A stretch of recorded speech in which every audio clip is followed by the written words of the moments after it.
I'm really excited to announce that we're going to have a 5-part web-based series called From Stress to Success. These sessions are going to have lots of discussion about these areas. And again, really practical things that when put together create a great path towards not just surviving, but thriving in challenging times. The topics are managing burnout and emotional labor, thriving through long-term stress, protecting your sleep, creating spaces of vulnerability for yourself and your team, and finally, energy management. The conversation about mental health has never been more open than it is now, and we have an opportunity to go even further with that. I think back to my time as a therapist, and sometimes it felt like we had this secret combination that could really help people that really wasn't being broadcasted out to enough. So why don't we take this next step together? Please follow the link, and I hope you'll join us.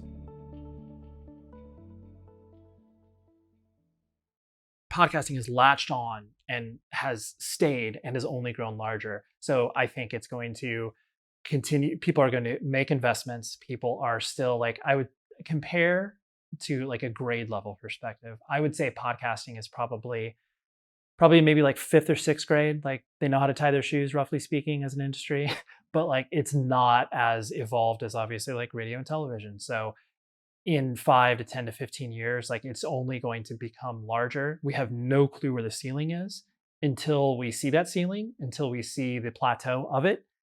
Then we'll probably be able to more accurately explain where it's like, okay, this is as popular as like television was for, whatever, the final episode of MASH where like half of the entire nation tuned into it or whatever. Hey everybody, welcome back to the show. Today's guest is an old friend of mine and someone who has just consistently done cool things.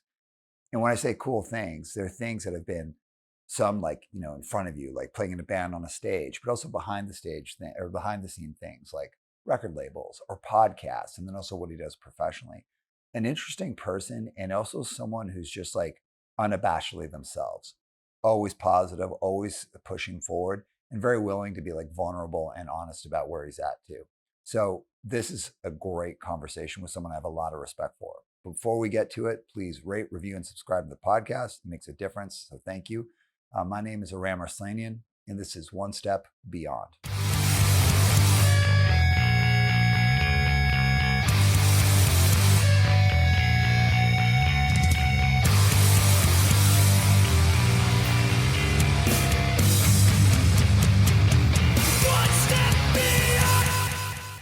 Ray, welcome to the show.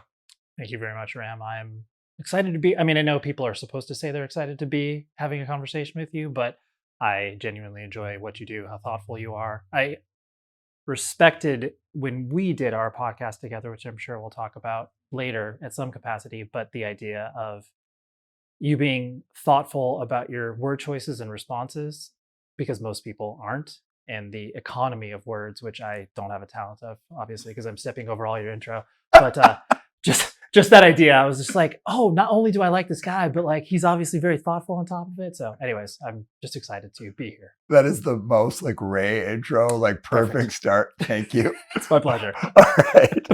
So for those, the uninitiated, for the people who don't know you, who are you and what do you do? Yes. So I am Ray Harkins. Most people know me kind of through the podcast world, as it were. I host a podcast called 100 Words or Less. And I also sang for a band called Taken in the late 90s, early 2000s that still technically exists because we get to go to Japan once a year, which I'll do until I'm 150 years old. And then worked at record labels, as you mentioned before, worked at Century Media Records, worked at No Sleep Records for a little bit, and then just been, a general music nerd, industry lover, and then also have worked in the podcast space for about 10 years, doing ad sales and then existing in different environments that are not related to the punk and hardcore scene. So that is a not short way of describing myself. Yeah. Okay. I love it. Let's start with the podcast world. I was thinking about this today. You and I both know a ton of people who have podcasts, and some are great. Like shout out to Jeremy. Love his podcast. Yep. Really, really cool. Some are okay, and some are short-lived. And in fact, I'd say like the thing about podcasts is like everyone I know has had a podcast, but they've had it for like a month or 2 months or however long, because it's a hard gig.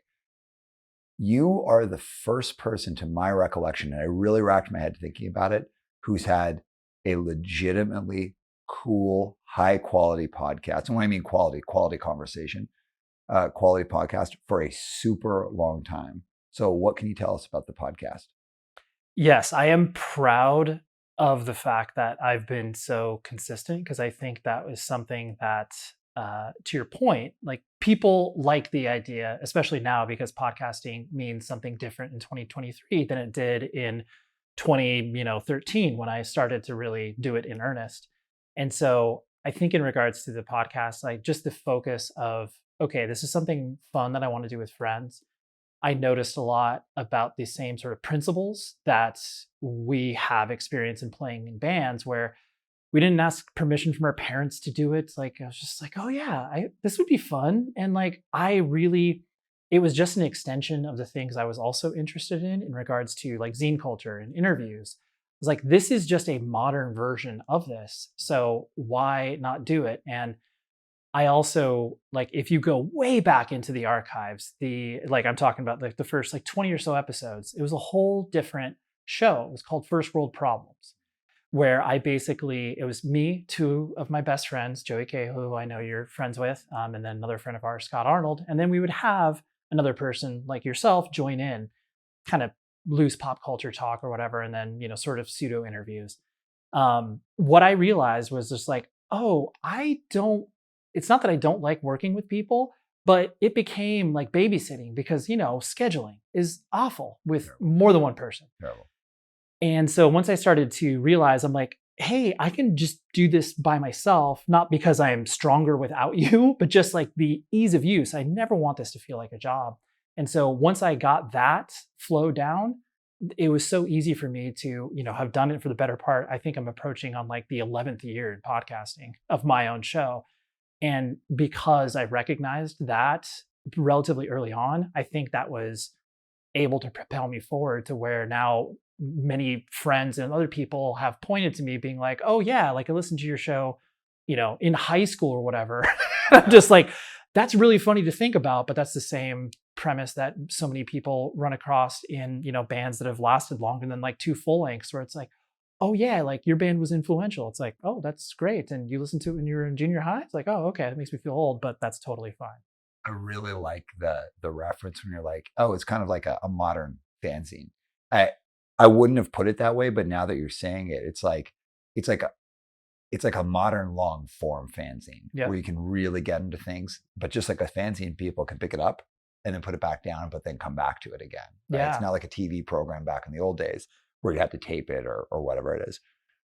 Your podcast is interesting to me because you have done it for so long. And just like anything that you do for a long time, it's gotten better, but it hasn't gotten worse. So like, sometimes with like a band, let's say like a band can go for a long time and then they just have their maintenance records after a while, right? Like we got to put out a record this year, or a zine can get bad because zines are so labor intensive. Your podcast got better over time, but then stayed very, very consistent. The only thing that I've noticed changing is you're getting kind of a different reach of guests as you're going along. And also like you'll do a guest who's like kind of not a throwback, but kind of an interesting twist. Like when you did Tim Singer, which, Kiss It Goodbye. Of course. But that one was like, you're starting to get like pretty notable guests having cool conversations. But then Tim, who I think probably would be the first guy to be like, I don't think anyone cares about hearing me on a podcast, but so many people care. And that was a cool episode. Yeah. So going back to the consistency space, and actually let's get to consistency in a second. When you started it, when you picked the name, like why that name and all those things, but how did you learn the craft? Yeah. So the name it's like everything else was like a total throwaway thought. Like the same thing can be about band names where you're just like looking on other record cover back, song titles or whatever, I remember back in the day, like looking at like thesauruses where it's like, I like this word, but is there another, whatever, it's so dumb. But the idea came to me where it was something common that teachers said at school, where it's like in 100 words or less, or 200 words or less. And so the idea of that just like kind of stuck with me, where I'm like, it's an ambiguous enough name for people to be like, is this a really short podcast? Like, I don't understand this. And so it was enough to like stick in people's heads where they knew that, or it made them curious about it. That was an unintentional thing. I just thought it was funny because I was like, oh, 100 words or less, like, oh, okay, yeah. And anybody that knows me for longer than 10 minutes, like knows that I'm verbose and not succinct in the way that I describe things. So therein was kind of a tongue-in-cheek thing where it's like, oh yeah, this is funny because I can never do something in 100 words or less. Like I've done media training before and they were like, yeah, Ray, so you're not going to be for the TV hits. You're going to be for like the written stuff. I'm like, that's no problem. I can't do something in 30 seconds. That's tough. So once I landed on the name, then it was honestly a lot of it I brought over from like zine writing because I did contribute to a lot of different zines, whether it was like Status Fanzine, Law of Inertia. I'm trying to think of some of the other places. I did a few pieces in alternative press because that was kind of something that I picked up. I remember my first interview I did was with that band Small Brown Bike at the parking lot of Chain Reaction many, many moons. This was probably 97 or 98.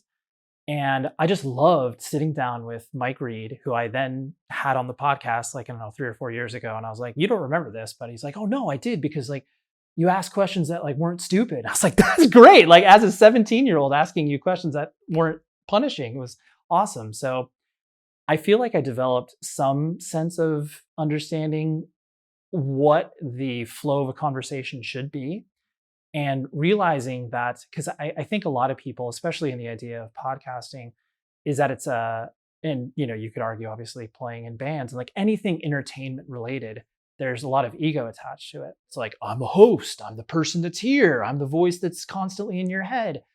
I realized that this was a literal conversation and I shouldn't just move past, like I so distinctly remember the conversation I was having with Jordan from Newfound Glory. I went over to his house because oddly enough, like he married one of my high school best friends or whatever. So it was a nice night. We had a family dinner, it was a whole thing. Anyways, meeting up with him, and he's not the person that most people think of when it comes to Newfound Glory. Like clearly, you know, Chad is front and center, writes all the lyrics, does everything else. And so Jordan was really fun to have a conversation because while people talked to him about Newfound Glory, it was just these things that he was talking about, like divorce in his family, like things that he has gone through. And I remember this email I got because Newfound Glory, I mean, they are still arguably a large band, but at that time, this was probably like 6 or 7 years ago, I was going to get a lot of people that either weren't familiar with podcasts or obviously weren't familiar with the type of conversations I was having. So I got a person that wrote me an email and was just like, you keep interrupting him. You're injecting too much of yourself in this. And I was like, well, if a person is talking about something that they went through, that I also went through, such as divorce, where it's like, I could tell that he was out there. And for me to just be like, so I'm just going to run over that because I'm really curious about, you know, this random stupid thing or whatever. Like, no, I'm going to engage with that because that could obviously lead to more interesting places. And anyways, the point being is that taking this craft of learning how to interview people, whether it was in person or over email when I was writing zines, gave me the base and the level of confidence to be able to ask questions that would not only elicit a response, but then be able to pick up that conversation and carry it on, as opposed to just being like, I got a list of 10 things I got to get through. And it's like, oh, I didn't even get to these other 9 things because that one thing just opened up Pandora's box for us to go in places that I never thought I would go because this person shared this interesting fact. I'm like, I'm way more interested in that than these other dumb questions I thought were interesting.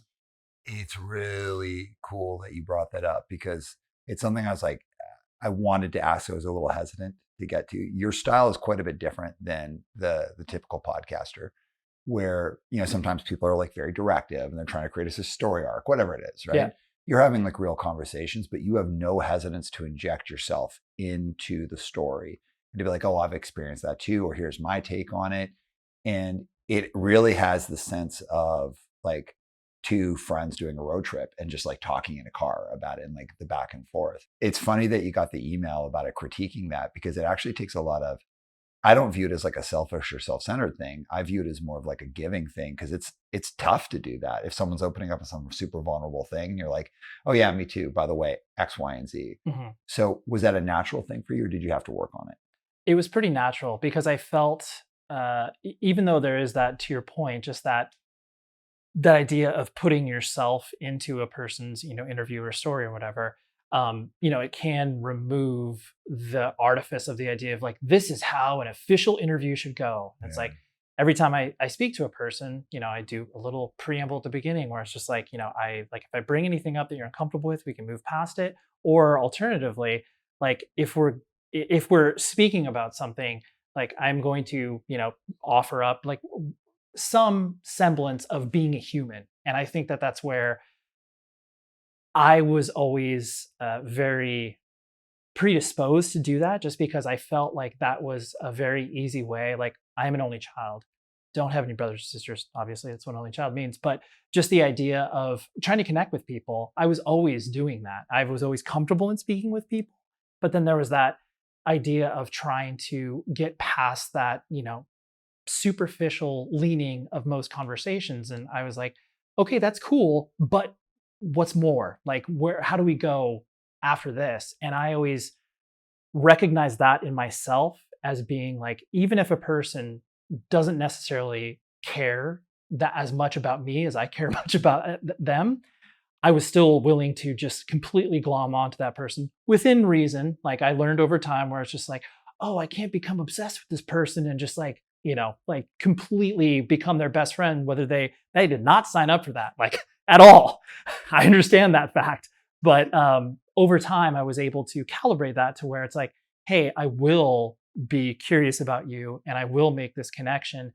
And therefore, it was so much a learning process. The learning was the not barriers, but just like the understanding that not everybody feels as comfortable attaching themselves to me as I do to them, because I'm just so I crave that connection with people in ways that other people are like, yeah, Ray, you're a little much. I'm like, I understand that, and I'll back off. I think it's one of your strengths. Like, we live in such an interesting space where, especially in punk and hardcore, which it's like, obviously I love punk and hardcore. Totally. It can be very, it can cause people to wear a mask a lot and to want to present themselves a certain way and to be very rulesy. Like, you got to be this way or you got to be that way. I've always found you to be like, when I say unconventional, I don't mean like someone's like kooky aunt or something like that. I mean like unconventional in your willingness just to be like genuinely like friendly and open, to like let people really know who you are. It's what stands out to me about you as a person, because there's not like these time trials of like, this person's so closed off. It's like you really get to know you relatively well, relatively quickly. But it's really cool in the podcast. I just think like that's part of what people draws people into it, is like, this isn't just going to be a answer or question, answer, question, answer. It's going to be a real conversation. Going back to like the style development, I'll just say from my own experience, like I didn't have any idea what this podcast was about at first. I did. Like, I was like, this is a leadership podcast. But then I was like, oh shit, it's like so much more. And I feel like I know it so much better now, but it took me about 100 episodes to really get it. And then to conduct interviews the way that I like to make the space welcoming, but to be able to challenge people, to get better guests. It was a process. But I am on the shoulders of giants. Like, all of these people have done it ahead of me, so I can learn. You were still relatively the early days of podcasts when you were doing it. So what was it like to develop a style at that time into what it became? Like, what was your process? Yeah. It really was. I mean, what you're talking about, standing on the shoulder of giants, like a direct influence on me was like Mark Maron, the stand-up comedian who obviously does a very popular podcast. I really, I've always been fascinated by the fact that, I mean, even though, hardcore and punk in, the year of our Lord 2023 is the, biggest thing since sliced bread. Like, I've never could anticipate where we're at now, but right. Even from a press perspective, I was always frustrated by the fact that it's just like, it felt like everybody's little brother, whether it was like, emo, indie rock, hardcore punk, like it always felt off to the side. And so I looked at what Mark Maron was doing in his interviewing style and the way that he was obviously engaging with guests, high caliber people, that are like world famous or what have you. I was like, I want to do some version of that for punk and hardcore, independent music in general, because I felt like no one was having these conversations. So I definitely saw that space, and I was like, whether or not I actually achieve that, like, I don't care. I'm going to obviously try it. So developing the style was looking at what interested me and transfixed me to those conversations, and taking elements of that where it's like, okay, I want you to learn about this person from a sort of biographical perspective, understanding where they come from, understanding what their childhood is, understanding how they got introduced to this style of music, why they still care about it, like just all of those kind of, even though they're like some basic pieces of information, it is building a context for that person. Because I think that, in the age of obviously the digital internet that we all live in now, everything is devoid of context. You could look at a video from a person, you can listen to a record from a band or a particular song. You don't have any backup for that. And so I felt like it was really important for me to build that context around people, where it's like, whether or not you like a person's art or a band, I could care less. Like, it doesn't matter to me. It matters to me that you understand, where it's like, oh, wow, like that person has a very similar experience to me, or has a similar, discovery point for punk or hardcore or whatever, or like they were super into, riding horses or whatever. Like, all of these weird things that all of us get introduced to as kids, and then, maybe carry through into our adult life. It's painting that broad picture of a person, that we all are attracted to these, weird subcultures and small rooms and all of these things that we hold so dear. But why is it?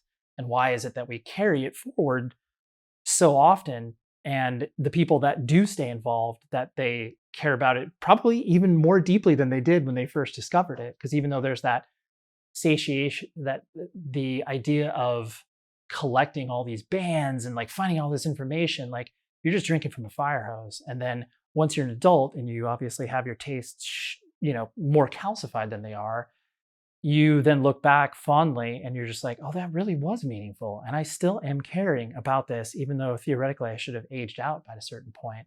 But I think it was important for me to, again, build that context around people. So it is a time capsule of that person at that particular moment, but it will really, like that one conversation, and then maybe listening to the record, and then maybe listening to, another interview or whatever, will paint a very clear picture of who this person is and why they care about it. So going to like the consistency of it, and that's like one of the things. So for people who don't run podcasts, it can seem like it's like, oh, you have a conversation with somebody, put it on, but it's like so much work.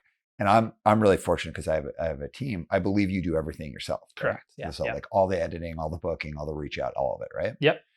So my business, or my podcast, is an outcropping of my business. Yep. And it makes logical sense for us to do it. And it's certainly not something that we make money at, but it helps share stories of like business, leadership, creativity, all those things. And it really ties back into the business well. So anytime that we get burnt out on it, we're like, oh, we have a reason to do it. It makes sense. It makes sense for the business. Yep. On your side, you've been in this podcast for 11 years, and it's a lot of work. You've got a family, you've got a career. So 2 questions, handle them in whatever order you want. Why? Why now still?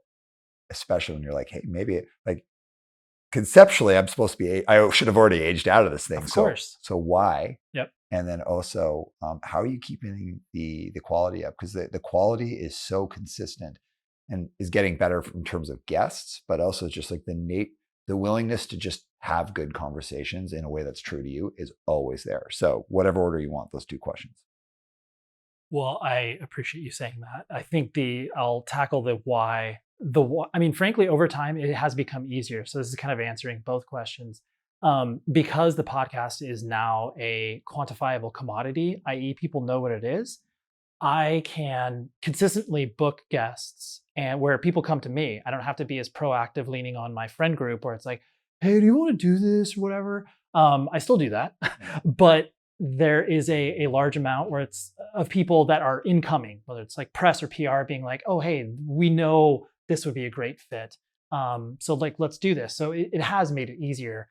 I think the why to it really, because there has been an outcropping of so many other, obviously, music, hardcore related podcasts, and there's different lanes that all of these can exist in, whether it's like, Jeremy's podcast, like, I mean, I've known him since he was a teenager, And watching him do what he does, it's very cool and meaningful because he is having conversations.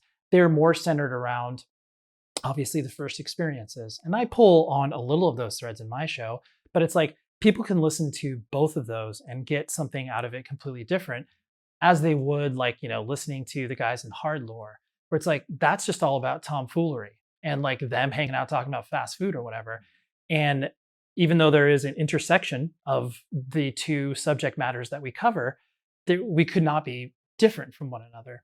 And so I like to still hold on to what it is that I feel is valuable about the conversations that I'm having and just documenting them and frankly keeping my head down and just being like, oh yeah, like this isn't work for me. This is all fun. And the fact that I can have conversations as diverse as I do, where I can bring people on that may not on the surface have any idea that there's a connectivity between like punk and hardcore and what it is that they do in the real world. The fact that I can pull these people in and be like, hey, Roman Mars, host of 99% Invisible, like one of my favorite podcasts, that, has like won so many awards. Like I noticed that he like would sprinkle in some references to like, punk, whatever. I was like, this dude probably knows what's up. And then reaching out to him and having him like literally on the podcast being like, you know what, like I haven't said this in like, 15, 20 years, but he's like, I think I'm straight edge. I was like, yeah, so like you are like, you don't drink, like, yeah. And so, but like no one talks to him about that because people just want to talk to him about architecture and the subject matter of his podcast. And so again, the why, like there's still, because I have left the door open in regards to, I can have conversations with kind of anybody that I find interesting as long as there's that connective tissue there. Because there's been so many times that I've been pitched people where it's like, oh, here's this person that is obviously going to be, a highly trafficked guest or whatever, but I don't feel like there's anything there. I'm really, really not going to like, square peg, round hole it, because I haven't actually gone through with any of that because I know if there's ever a voice in my head that says that, where it's like, that's probably not going to be good. I'm like, okay, I got to listen to that, even though it'd be like, oh dude, this could get the most social media shares or likes or whatever. I'm like, I can't let that cloud my vision of the fact that I'm like, really might be pulling at strings. And like 20 minutes into a conversation, I want to pull the ripcord because I'm like, this sucks. This is terrible. I got to get out of here. And I never want to be in that position. And so being able to listen to that voice in my head and understand the why of what I'm doing is really meaningful for me to still continue to keep doing it. Cause like, to your point, like I don't need to anymore. It's like, yeah, being able to still do this and, some 500 episodes later and still find interesting people to talk to and get like, as a random example, it's like Eugene Robinson, he sings for this band called Oxbow, like, very big in the Hydra Head Records world of the 2000s or whatever. It's like, I'm gonna have a conversation with him, tomorrow. And it's like, this is a dude who's like, I mean, he's lived a life. Like, he's written a book on like fighting people in the streets or whatever. It's just like, this is a guy where I would never interact with him besides maybe watching his band, which I have in the past. But he has a DIY background.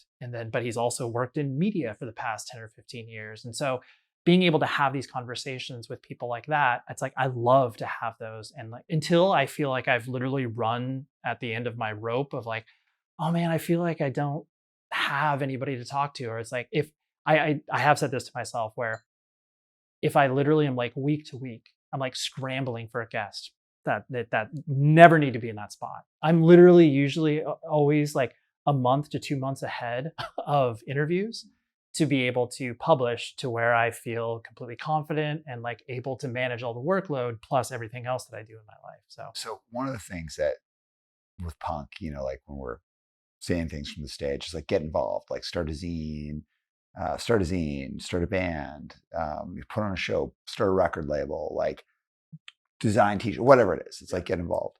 And one of the things I often tell people professionally when they're thinking about building their careers, I'm like, hey, play to your strengths. What are your strengths? And it seems like, well, yeah, obviously, but like, no, like really play to your strengths. Like, what do you like doing that that you're good at? So if I think back, punk scene, it's like, well, what are people good at? I'm very comfortable speaking with people. I'm very comfortable kind of like being out in front of people. Okay, playing in a band makes sense for me. Other people, they're really comfortable with doing interviews and writing and art and putting things together. They do a zine or they're part of doing a zine. Some people like organizing, putting on events, and everyone just kind of finds their thing.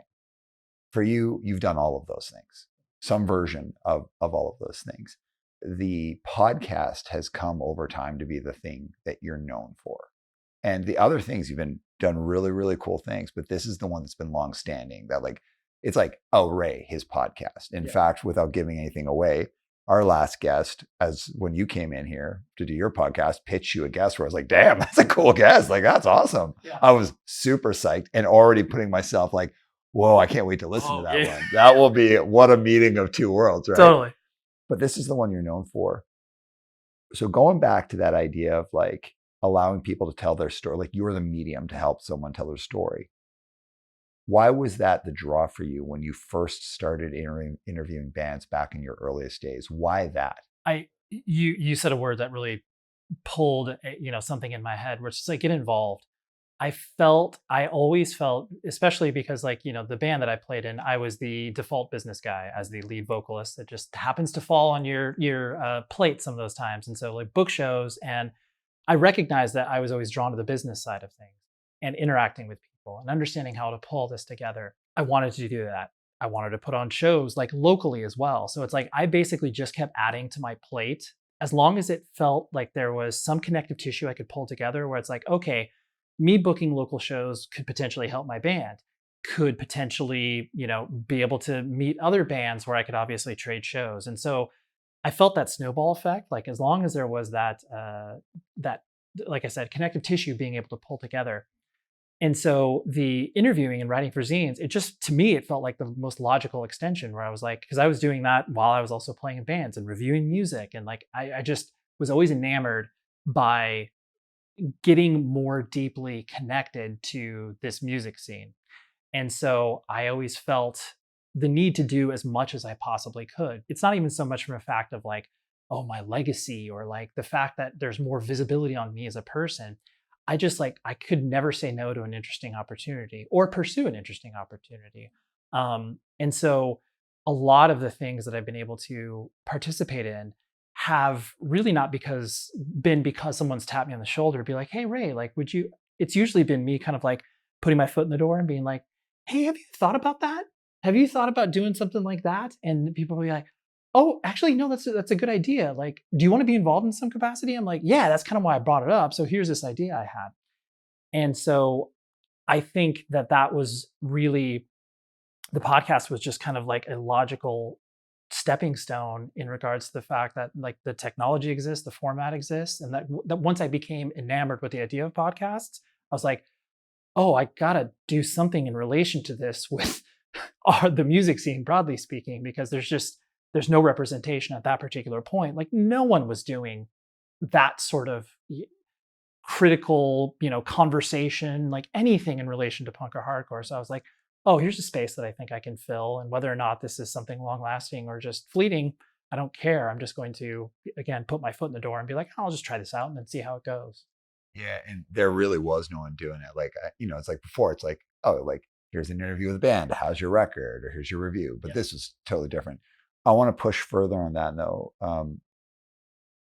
Doing a podcast is one thing because you're in the conversation. It's like, oh, that's Ray.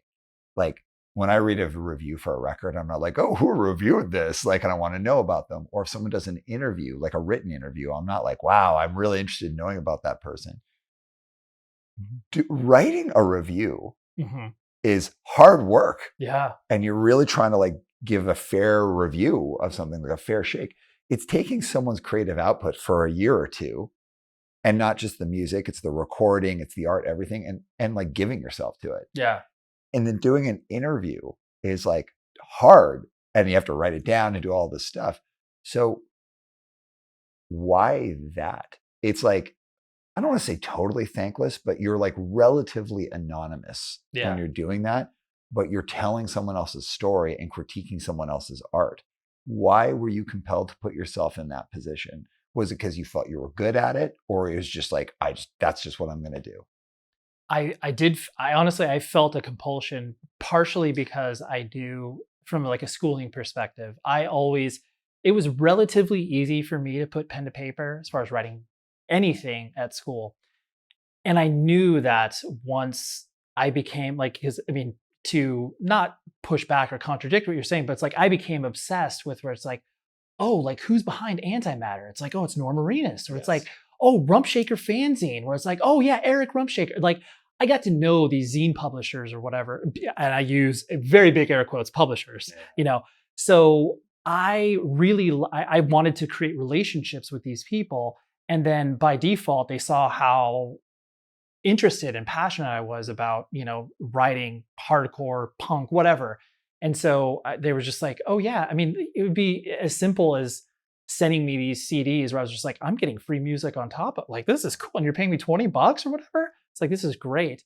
So I really never asked myself why. It was just once I became friends with these people, because I was just punishing them about loving their thing, they saw that, oh, I could, you know, potentially, you know, capitalize on this love and be able to get some free stuff out of this. Not joking aside, I just felt so compelled to be involved because I also liked just the organizational aspect of like putting together year-end lists, like all of these things that really scratched an itch as far as like the only childness of me being like, oh man, I gotta, you know, like collect all these football cards or basketball cards or whatever. It's like just that element of like collecting these things and organizing. And again, the context, like, of course I wouldn't have been able to articulate that when I was 9 years old or whatever.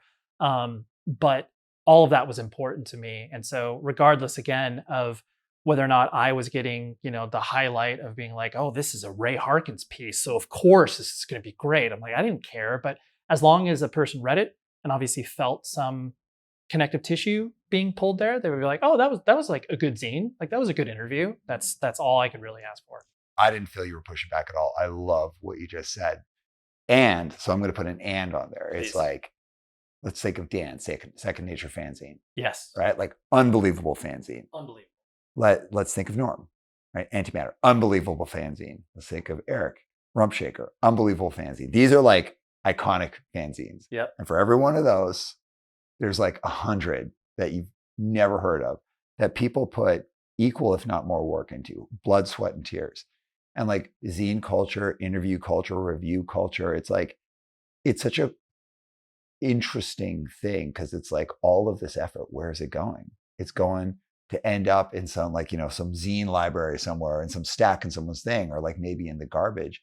And there's all these voices that are like burning so bright that then kind of disappear, right? And zines and interviews and reviews, it's such a, like the first time I realized zines weren't forever. You know, I was like, when I was young, got like an issue of Triple X. Oh, and sure. I was like, oh, and shout out to Getter. Love you, dude. You're awesome. But like, I was like, oh, I wonder when the next issue. And the person, I was like an older person, was like, this thing doesn't exist anymore. I'm like, oh, what? Right. What?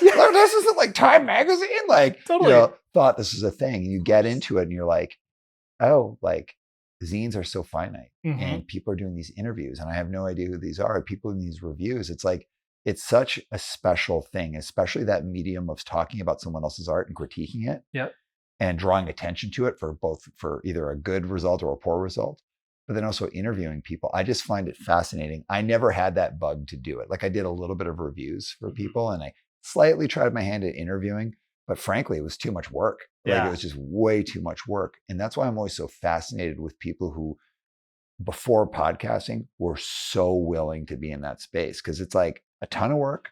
And also people can shit on you. Like they can be upset with how you did an interview or if you gave them a bad review, it can have consequences. Absolutely. And so like when you name those people, it's like, yeah, but then like think of the like 5,000 other people who we have no idea who they are. And in the connective tissue that I feel with that too, like this, it's so random, but there's this, there's a zine done in the eastern Greater Ontario area of Canada on the banks of the Tumid River. And this is just goes to how stupid our brains are where you can remember these things. Honestly, he put out maybe 2 or 3 issues. I'm almost positive this dude is not involved with like what's it Heart. called? So the name of the zine is On the Banks of the Tumid River. Oh, that's the actual name. That's the literal name. Okay. Yeah. So he put out, probably like 2 or 3 issues. But the thing that I felt so connected with that zine and many others, to your point, that just, you know, completely left aside, they were injecting some of their personality into it. So whether it was like, just like personal writing, and like some of it could obviously be completely cringeworthy, where you're just like, oh, like this is obviously, a live journal that should have obviously been kept, locked up. So I felt like that was also a really interesting component that, was able to influence me, whether I could, describe that as an influence or not. And like Chris Callahan as another example, I always was like, anything he wrote for any zine ever, or obviously any of his bands, I was just like hanging on every single word. I'm like, I am diametrically opposed to many of your beliefs, but I love every word you're saying. And like, bringing that part of your person. I mean, Chris was an example of like, he's bringing his whole person in here. The other zine that I'm talking about was like, snippets of that. But I just felt like, again, getting to know these people, whatever medium they were using to express themselves, not only helped me connect further, but then I was like, okay, there is something that I can do, whether a person finds. I love when people, find out about me via my podcast and are just like, oh, I didn't know you sang in a band, or like, oh, you sang in the band. Like, I didn't even know that you're doing a podcast or whatever. And like all those connection points when you're putting yourself out there is really important, because I think that whether you're known as a front person for a band or whether you're known as a professional business human being, like all of these things you're putting out there, you never know how they're going to return and potentially obviously influence others. Not like that's like a core tenet of what it is that we're doing. That's just an added benefit of us putting ourselves out there in so many different capacities. All right. So I know you've done a lot of stuff professionally. Yeah. I want to talk into working in the industry you're in now, because it makes such a clear through line. Please. So tell us about your job, and like, what is your job, and essentially what do you do? So essentially for the past 10 years, I've been working in the podcast industry, even though when I started in that 10 years ago, really wasn't an industry. It was, I compare it to, whatever, Web 2.0, like growth industry, where people knew something was there, like the money was happening and advertising was happening, but it wasn't really formalized. So I basically have been working at different podcast networks. Most of them relatively either large companies, whether it was like an iHeartRadio, or whether it was the first company I worked for, which was a company called Midroll and Stitcher, which was essentially one of the first more formalized networks, where it was the idea of collecting, 100, 200 podcasts all under one banner. Clients, advertising agencies can reach out and obviously advertise on this podcast. So I've been doing sales, a lot of different labels and roles, but essentially a lot of it is that communication with agencies, clients, trying to either one, articulate the value of advertising on podcasts, or two, being able to be like, okay, once we've gotten over the hump of one, knowing that you need to advertise on podcasts, like this is a medium just as important as radio or television or anything else, that now it's a matter of being able to figure out how much we need to spend, like what the media plans would look like, all that sort of stuff. So that's like in real simple terms, like the, kind of two-step process, but I've been doing some version of that for the past 10 years. So your podcast came first. Correct. How did you enter into the professional side of it? I entered in the professional side because, so at the time I was working at PETA, the animal rights organization, and that's where I started the podcast. A friend of mine who I just knew via Twitter, he was doing his own version of a podcast network. And this was very early days. So it was basically the only podcast that had any sort of like audience were tech podcasts and comedy podcasts. And so he had those areas, well covered. He was looking for music podcasts. And so he was like, oh, I know Ray, like, let's bring him in here. So he was like, hey, I can like sell ads in your podcast. I was like, well, good luck. Like, that's funny. And lo and behold, then he was like, oh, here, I got an ad for Audible or Squarespace. And I was like, that's wild, but cool, I'll do this. He then, because he was a pretty early adopter in regards to this, he got hired by this company that I ended up working for, Midroll. And so he got hired by that. He was able to take all of his podcasts that he had, it was only about 15, folded into this network. So I then like was completely ecstatic. I was like, oh, wow, I get to like graduate to this, real premium podcast network where like I could get included on ad buys for, huge clients or whatever. That's cool. once I started to get to know employees there, because I started to interface with them, because they were like, oh, here's a new show to our network. Here's this guy, Ray. He hosts this podcast. Here's the audience, like articulating all the value of why clients should advertise on my podcast. Once I started to know people there, I was just as passionate about, whatever nerdy podcasts that existed out there as I was for, whatever late 90s metalcore. Like, you can name irrelevant bands from that era. I'll be like, dude, let's go. Like, I'll talk about that in the same way that I know you can articulate that as well. So because they saw I was a nerd for this, they were like, have you ever thought about like working here, like doing sales? I was like, I've never done sales. Like, that sounds weird, but I mean, I guess I can try it, like, because I'm talking about something I'm passionate about.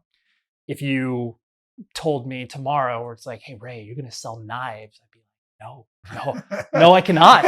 I can't do that because I don't care about knives. Most of the salespeople that entered the podcast industry came from like the radio background or like digital ad sales. And so I was really this weirdo outlier of a person who stepped into the podcast industry from a sales perspective, had no previous experience with any of the other more, quote unquote, modern, mediums that people sold advertising into. So I came at it with a pretty fresh perspective and just like, hey, I'm a podcast nerd, so I can talk to you, client, until your, face turns blue about why podcasts are cool.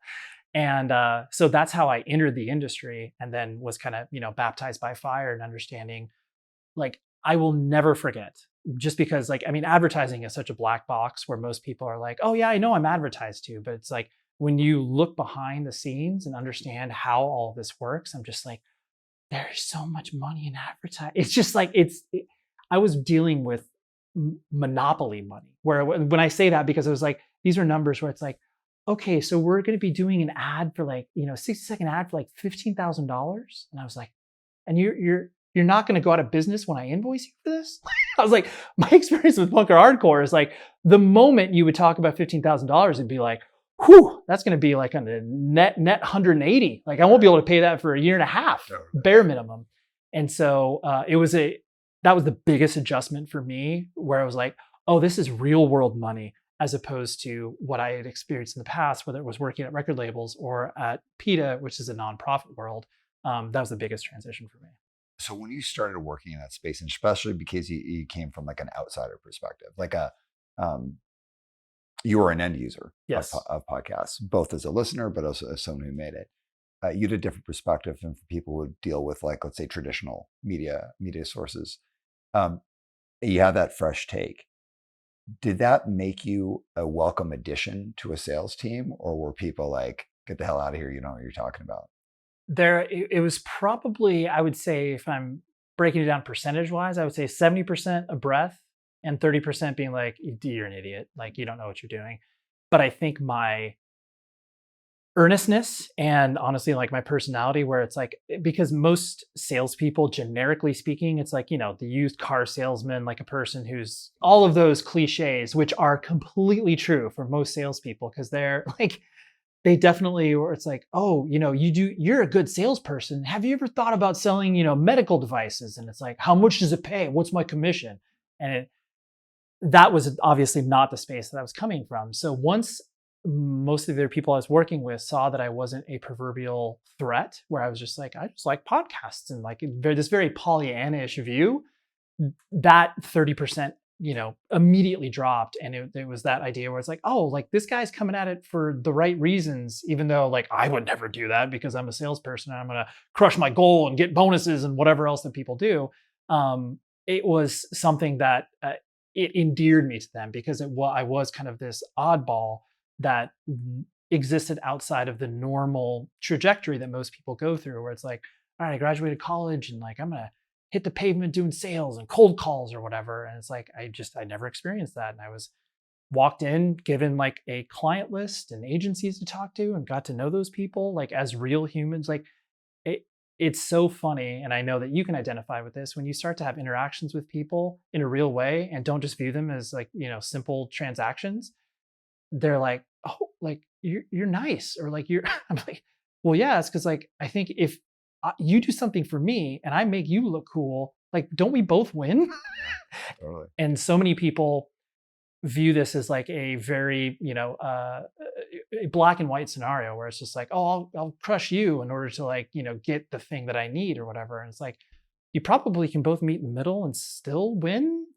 And I really, once I started to have those conversations with people that were just average civilians, it really opened my eyes to obviously how I can communicate with people, broadly speaking, not only on my podcast, but like all of the different threads I could pull that could give me an advantage of just being different than other people that were talking to them. It was so it was a real eye opener for me in understanding how to be successful in sales. Do you mind if I share something from my career? Please. I was a therapist for a decade, addiction and mental health, and I never got burnt out at all in the work. I loved the work, but I got burnt out on the leadership. And it's not to say someone was a good person or a bad person. It's just not-for-profits don't always have strong leadership. And I just happened to have 3 kind of doozy leaders in a row where I was like, whew. It's a lot. It's a lot. I'm ready for my next thing. And I went into executive coaching. And I was in a company for a long time, about 5 years, that I just, looking back, if I knew what I knew now, it would be a 2-year gig. I'd come in, I'd learn everything I needed to know, I'd get all the data, I'd get everything I needed, and then boom, I'd go launch a company. But instead, I'm a punk, right? So I'm like, hey, like, how do we make this better? How do we work together? And also, I'm a punk, so I'm like obnoxious about it, and like, right. smart, like acting like I'm the smartest person in the room, or I'm like the moral, I've got the moral high ground on everyone. Of course. So it's like about 5.5 years, they're sick of me, I'm sick of them, right? We part ways. I start my own company. And day one, I start the company, I call a bunch of people, instantly got clients because they knew me for my work, not for the company I'd been, they knew me for the work that I do. But when they started drawing me into bigger organizations, that people kept saying to me, well, you're not like a normal coach. And I'm like, well, what do you mean? They're like, well, you're like a therapist almost. I'm like, well, I am a therapist. Yeah, and hence my background. Right. When people are like, oh, I didn't know that. And I was like, we're not here doing therapy. Like, we're not doing like traditional therapy, but we're doing a lot of psychology of leadership. And you need someone who's very comfortable having difficult conversations and being in that space, has a lot of knowledge, but doesn't phrase it in complex ways, so that you feel that you're just having a business conversation, but they can utilize that background. And they're like, well, how come there aren't more therapists doing this? I'm like, well, I'm also a punk. So like, I'm not afraid to take a leap and do something. And the reason that Cadence was successful right off the bat was because I was an end user. Like, I had been a therapist, but I'd also been in therapy. I grew up in a scene that was all about being vulnerable and being honest and doing things kind of like do it yourself, but also they are businesses. I basically had all the training I needed to do to have Cadence just by living life and having a professional career. And one of the things that I really hope that people get out of this is like, whatever your career is now, whatever you do, it's got an application to whatever you do next, even if it is dynamically different, like so much different. And it's like all of who you are matters to the next thing. And when you say that sales, like, oh, like we're thinking about sales, like, oh, sales? Totally. When I had to do sales for the company that I worked at beforehand that I did not believe in, I was like, sales. But I believed in helping people. So I could do it. But when I got into doing sales at Cadence, which I do now, it's like, oh, this is so that I can pay everyone a living wage. Not just a living wage, a wage where they can like support themselves and their families and own homes or do like live life, go on vacations. It's so that we have bigger reach. It's so that I can support my family and we can have a good quality of life. It's so that we can do something meaningful in the world. And sales wasn't sales. Like at the company I was at before, it was like, I'm making this guy that I think is a jerk rich. And I do believe in what I do, but I don't believe in the mission of this company. But then for my company, it was like, I believe in this. It's an extension of my thinking. I think we've got something that's valuable. I love my family. I love my friends. I want to help everyone. I want to do something cool. And now sales aren't like sales. No. Sales are like, oh, of course we do that because that's how we help. That's how we do things. How I help you. That's how you help me. That's how we help each other. And like these ideas that sound cringy or these roles that sound cringy, if you just are working in the right place at the right time, they open up a whole different way of thinking. Mm-hmm. Oh, absolutely. And it really goes to the core of not only who you are as a person, but then just the idea of attaching yourself to something that you find valuable. And that's where people can find success in whatever it is that they're applying themselves to, and I know that this statement has been uttered towards you many times, where it's like, bring your whole self to work. And just that idea where it's just like, yeah, like that's not always true, because you shouldn't bring certain things to work from a professional perspective. But like when you are bringing as much of yourself as it makes logical sense to do, that's beautiful, because then people are knowing that you're an actual human being. You're not just a dumb email address asking them for something. You're just like, no, if I'm like, we can probably be successful doing this thing together. I'm not just trying to pitch you something for pitching you something's sake, even though there's an element of that. But like, yeah, you really learn about the best ways to not only approach people to obviously get you to the end result that, makes you successful, but then in turn, not be a terrible person back to them, where it's just like, oh yeah, like, just again, transactional. Like I prickle at that. Like the moment I see people doing that towards me, I'm just like, okay, like this isn't going to work. Like we're not going to be here. Around bringing your whole self to work, I'm going to quote the always amazing Andy Norton. Fucking ooh, man. Yeah.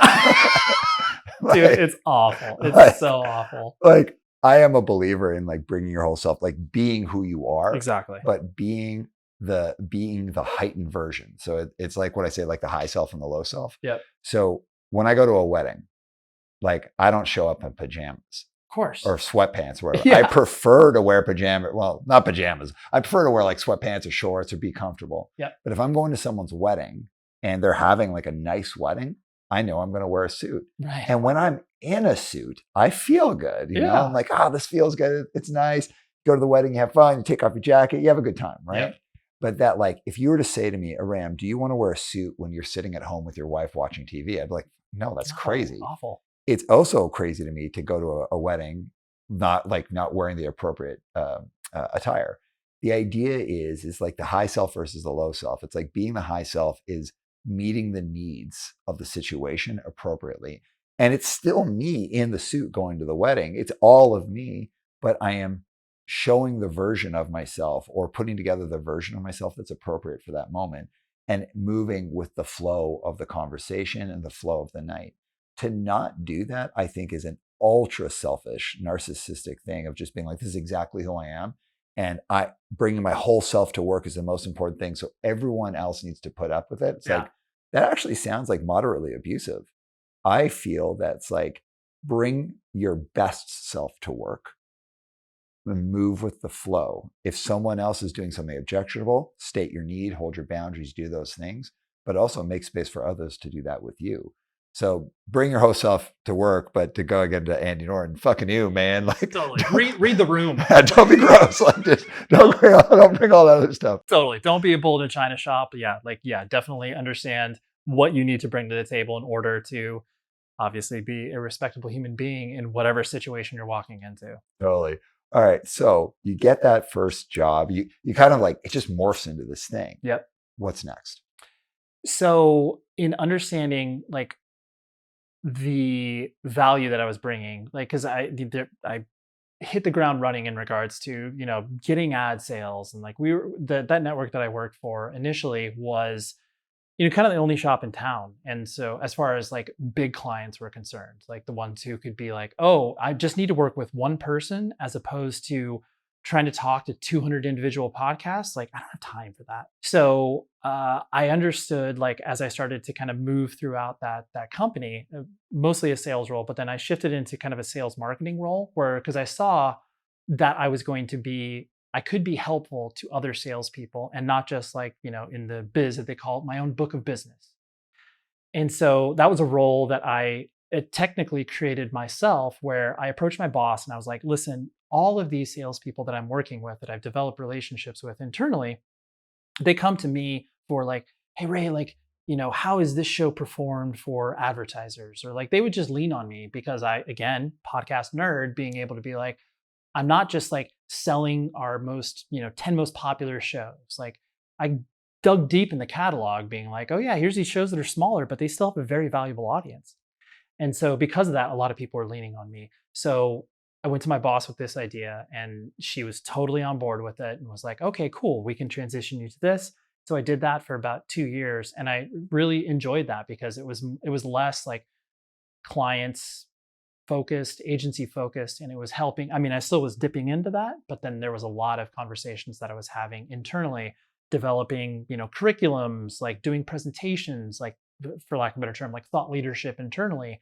And because of that, it developed another side of myself where I was like, oh, the helping people and like making connections, like I know that that's part of who I am.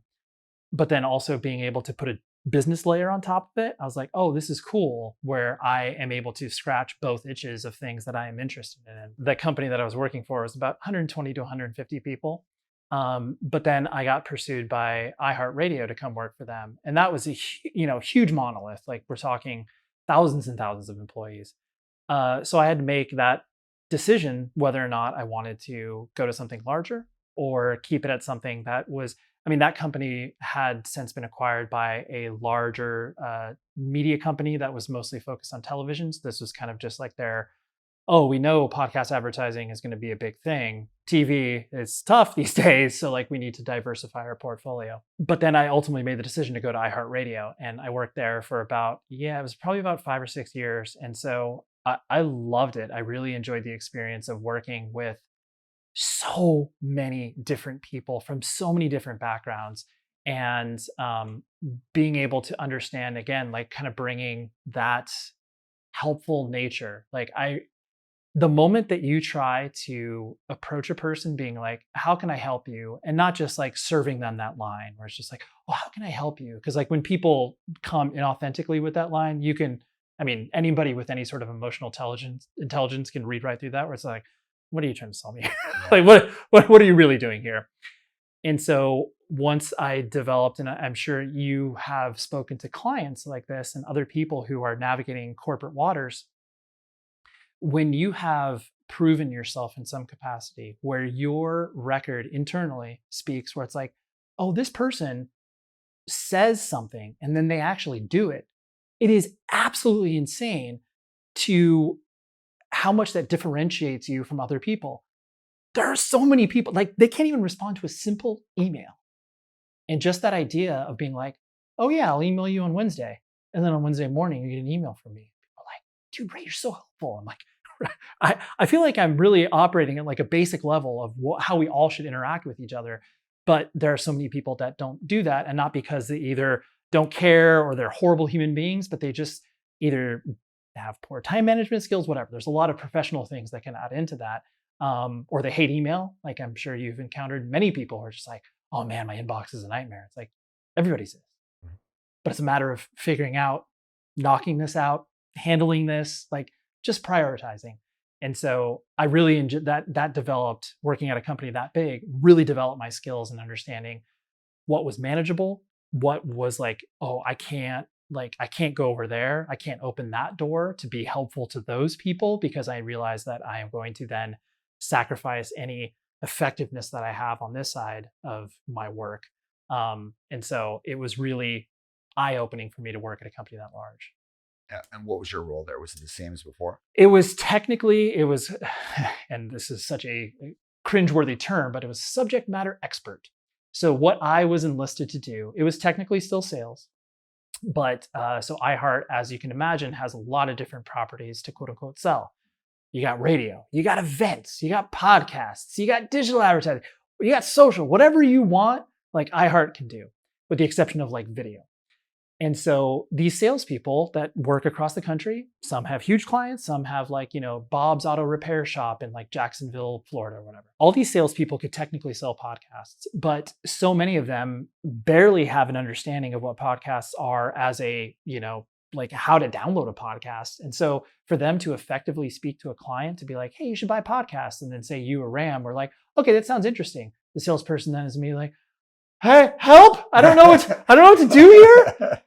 So that's where myself there was about 5 or 6 people on our team. And so we would get brought in for these conversations, whether it was a client-facing conversation, agency, or whether it was like behind the scenes with the salesperson to be like, hey, I'm coaching you here's the things you can say, here's a presentation you can do. Like if you have any questions, let me know.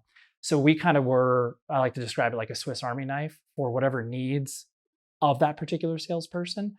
What differentiated me from a lot of the other salespeople is that like I was, what they said internally, where it's like I was client friendly, where I was like, oh, we can put Ray in front of people, and like he's not going to bum anybody out. He's not going to be like, oh my gosh, like this guy's terrible to deal with. We're never going to work with iHeart again. So because of that, I was able to be tagged into a lot of different situations with sellers for whatever it is that they needed. But it still was a lot of the talking to clients, getting to know their needs, their KPIs, everything they need from a marketing plan, and then being able to distill it down to understanding what the most effective path forward was in regards to podcasting. And there were some times where it was like, I was just honest, where I'm like, yeah, podcasting isn't a fit here. Like, I'm sorry, salesperson. Like, I know you're going to hate to hear that, but like, this is better served, in radio or whatever. And so that again, like, and there would be some times where I would like literally have those conversations with the direct client where it's like, yeah, so I don't think like this is the best fit. So like maybe if you think about like maybe podcasting could be a part of it, but you should probably look more at like this, tactic within the toolbox of things that iHeart can do. So that was really the core of what it was that we did, but it changed, as you can imagine, on a daily basis based on the needs of the individual who was doing the selling.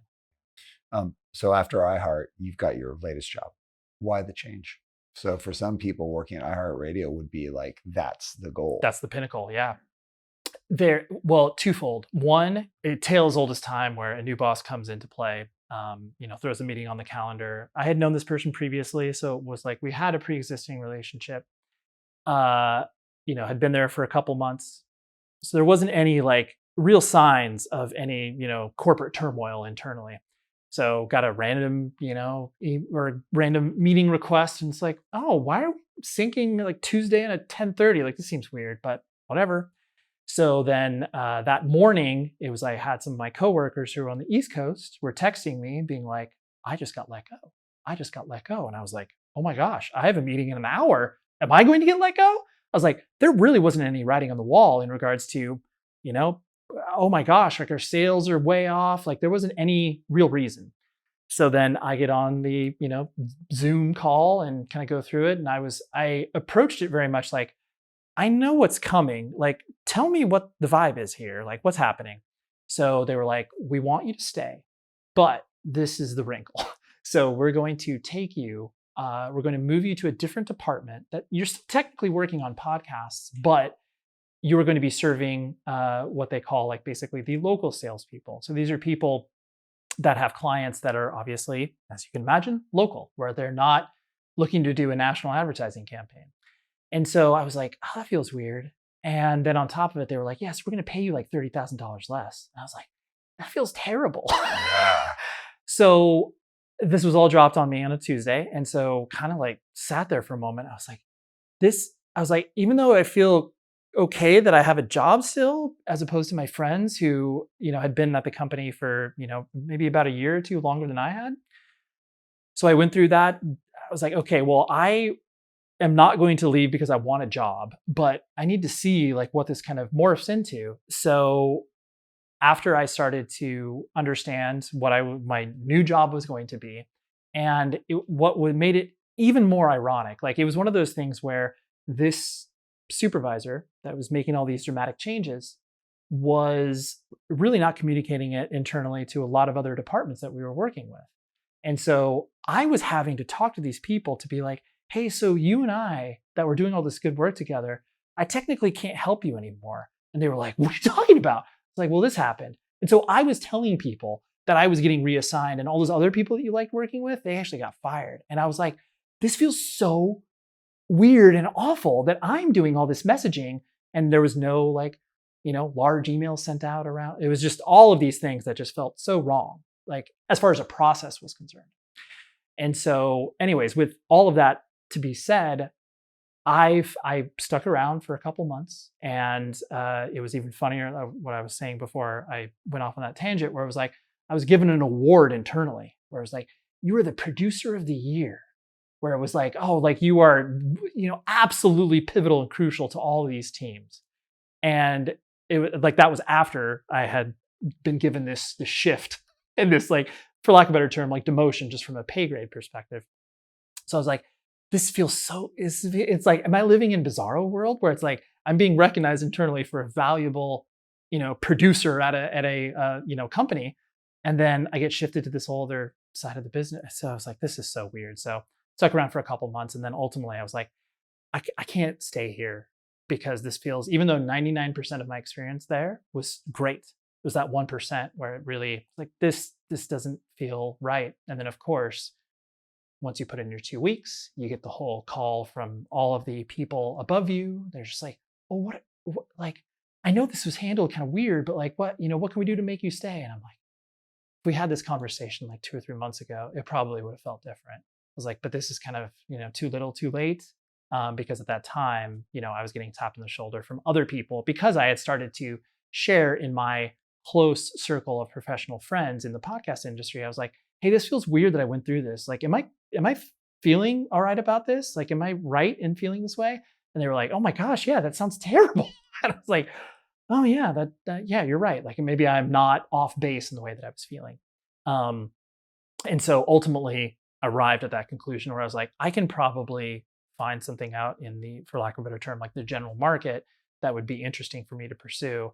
And ultimately send a signal to iHeart internally where it was like, hey, like maybe Ray shouldn't have been treated this way. And it's like, well, now like, I still love all of you. I still have a relationship with most of you besides the one person making that decision. But that was something that I had to do for myself. And everybody ultimately understood where it's like, yep, we moved too fast. We were making too many changes too quickly. We should have handled this differently. And it's like, okay, cool. Like, I mean, someone did articulate that to me. So I felt good about it and I have a relationship with them. They weren't the one making those decisions, but they were the one that was making all of the decisions for that particular side of the company. But that was, some corporate intrigue on the internal side of things that made me pursue other opportunities. Let's talk about the podcast industry. Please. Because it's become an industry. It has.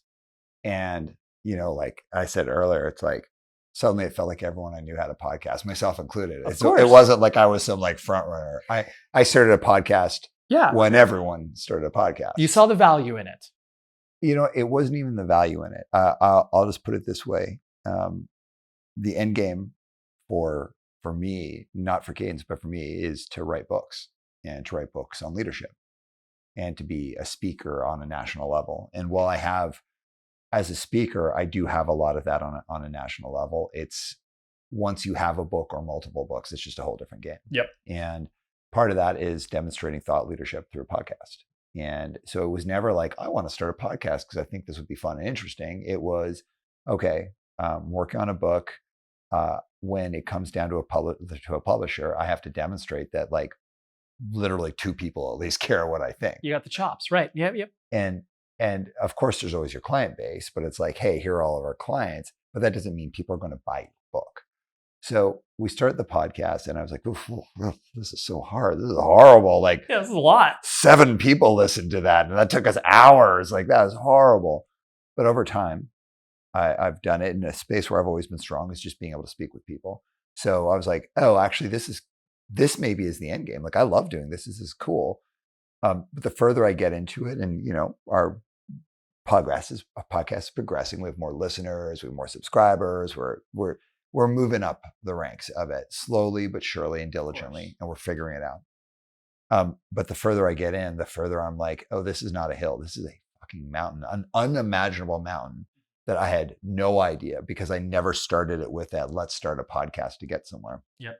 And many of the people who started podcasts around the same time as me, especially during the pandemic, they're gone. Of course. Now, there's still some, and they're really, really good. But the idea here is like, you're part of this industry that is, in a sense, kind of, I don't know if this is a proper term, but it's kind of become the new media, right? We've got this old school media that's still viable in many ways, but like podcasts are what people, I know myself, I go to podcasts for my news. Yep. And I don't go to like kind of like cable news sources or anything like that. So it is a whole new world. But it also seems like it's shrinking a little bit. Like there was just such a glut of it. And then it's like a lot of it has faded away. How is the business of podcasting going? Yeah. So we definitely have passed the phase of the, for lack of a better term, like the gold rush, where it's like, you're your celebrities, your people that were obviously getting written these huge checks that obviously go on MSNBC and CNN, where it's like Joe Rogan got $9 kajillion, and Alex Cooper from Call Her Daddy got $1 million to bring her podcast to Spotify exclusively. Like those deals are over because people you had because podcasting in general is an open medium. Like there were people obviously like Spotify is obviously trying to keep people on their app as long as humanly possible, whether you're listening. They don't care what you're listening to, as long as you're there, baby. And so that was their play, where they were just like, okay, we have these exclusive podcasts. And so we've spent a lot of money at this, but now where it's like, oh, the great reckoning of the entertainment industry, broadly speaking, whether it was the fact that you can't just continue to spend money and the profit and loss sheet is continuing to bleed red. And people are like, hey, so are we ever going to make money ever? Like, is there a path forward? So many of these companies, like the chickens have come home to roost, where they're like, okay, now we need to sort of, fortify the castle, so to speak, to be like, okay, we have this network of shows, big, small, everything in between. How are we going to serve these shows from a promotional perspective, where it's like, if we are a network, how are these shows going to promote each other? And like, how are we going to bring benefit there besides just like throwing a producer on it or whatever? Then how are we going to succeed at monetizing these things? Like all of the sort of nuts and bolts about why people work with podcast networks, people are having to pay more closer attention to. So the business of podcasting is still very robust in regards to, the growth spike is still happening. People are spending money still. It goes through, as in every advertising medium, it goes through ebbs and flows, but people do recognize the value in it, to where it's like, you don't, how it was 3 to 4 or 5 years ago, where it's like most of the conversations I was having with people were like, what is a podcast? How do I get it? There's less of that now. And it's more so, hey, like this should literally be a part of your, what they call in the biz, the media mix, where it's like, yes, we understand you're advertising on television, on radio. Like you need to include podcasts on this, because you are literally missing hundreds and thousands of people. I know it sounds like a pitch, but like you are missing all of these people that are like literally not advertised to on any other medium, because they're Netflix subscribers on the premium level where they don't have ads. They have Hulu without ads or whatever. Like all of these places where people are expecting to see advertisements, they're not there for anybody. And so most people that are under a certain age, like, are so nascent with advertising. And then plus, because podcast advertising is so, for lack of a better term, like native, where it's like, oh, I hear my favorite host talking about this thing. I'm like, I'm listening. Tell me more. That you can never, it's not like people are watching, the NFL and being like, oh my gosh, like, whatever quarterback A is endorsing this product, he probably drinks it all the time, this beer or whatever. It's like there's that connectivity has never existed in television, but it has existed in podcasting. So because that's sort of hard baked into the DNA of what this industry is, that just makes it even more enticing for clients. So it's still in growth mode, but it definitely is not the silly money that people were paying when interest rates were low. And, people were just like, we just need to focus on subscribers and growth. And now it's like, okay, that's changed now. So let's figure out how to make money off the thing that we are focused on. It's funny you say that about advertising and podcasts, because I pay to have YouTube with no ads. Absolutely. Pay to have Netflix with no ads. Anything I can pay to not have ads on, yeah. I am paying that. I'm listening to whatever my favorite podcast is, and I'm deep in it. Let's say like, I'm doing a workout or whatever it is, and I'm deep in it. An ad comes on, depending how busy I am. Sometimes I'll let it play, or I'll be like, no, I don't want to listen to this. Of course. And I'll get through it. I'll Yep. like fast forward through it. But the thing that always stands out is I remember the name of the company that they're working with. And so I don't even listen to the ad, but Right. I am now aware of something, Yes. even from an annoyance perspective, Yeah. that I wasn't. And then if I think of, okay, well, what am I going to buy? Like in this thing, that company pops into my head. Like, it's so annoying their ad was on, but I wonder if it was any good. Absolutely. It does have, it's probably outside of just seeing billboards places, like just like visual ads. Yep. In like the physical world, it's probably the only place that ads get to me, based on how I've built my stuff. Because I don't I don't spend time on Instagram or any of those things. Of course. So it's like, it's the only one. And I could literally, for any podcast I listen to, I could tell you who advertises on them for every single one. It cuts through in ways that you cannot, unless you are a listener yourself, it's sometimes hard to articulate that value where people are, and it sounds like obviously we're just being podcast hands here, but it's like we are, because there is a inherent value at just being like, oh, you want to like cut through the noise, you want to be disruptive. It's just like, well, how about you advertise to people who are just like literally not engaging with advertising at all? And like that's where podcast comes into play, because you're just missing a huge, huge swath of people. Really. And occasionally there'll be something advertised that I'm actually interested in, like, like BetterHelp or something like that, where Exactly. I'm like, oh, that makes sense. Oh, well, that's cool. What an interesting thing. Yep. I am a podcast head, and I was not before I started a podcast. I never listened to podcasts outside of yours, and then like maybe a couple other music ones. Sure. I'm not like a strong technology guy, so like I can get a podcast, but Right. It's like I don't spend a lot of time with like technology course. outside of email or basic internet stuff. But actually, since starting a podcast, I've gotten super into YouTube. I've gotten into all these different things. But I love podcasts, and I'll tell you what I love about it.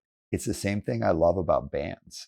It's like, if someone just decided to do that, they just decided to be like, I'm going to make this thing. Yep.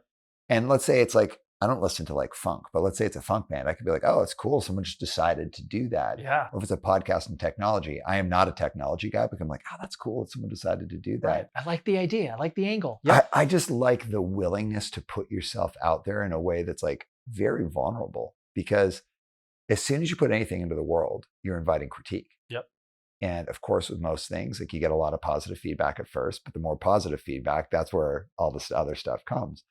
And overall, the feedback for our podcast has been like really good, really positive. Like at the Indecision show, I had this dude just randomly come up and give me his business card. He's like, I love your podcast. And I was like, damn, like, Yeah, we're just like, we're watching Undertow. Like, that's fucking like last, but I would imagine this to happen, but great. Yeah. It was cool. But then also occasionally I've had a couple moments where I was like, fuck, like, holy shit, like, damn, what did I do to you? Like, holy crap. Yeah, like this is not, you shouldn't have this violent of a reaction towards the thing I'm doing. Totally. But the willingness to put yourself out there and to build, going back to something you said earlier, it's like when you have a podcast that you're working on, you're building a relationship with your audience. Yeah.